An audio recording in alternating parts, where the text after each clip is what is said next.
Alam niyo, naniniwala ako na yung mga tao na tsismosa, ito yung mga sinasabi ko, yung mga mahilig manira ng buhay na may buhay. Naniniwala ako na meron to silang problema sa pag-iisip. Kasi, o mental health problem. Kasi imagine niyo ha, ang lagi nilang ginagawa ay sirain yung buhay ng ibang tao dahil meron na silang inggit, may galit, kasi nga malakas ang insecurity ng mga taong ito sa kanilang sarili.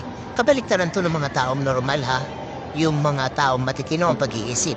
Madalas yung mga tinong mag-iisip, tahimik lang yan sila, ay nila makialam sa buhay ng may buhay, at natutuwa sila kapag merong nagtatagumpay, nakakilala nila, at kapag meron namang problema, tinutulungan nila.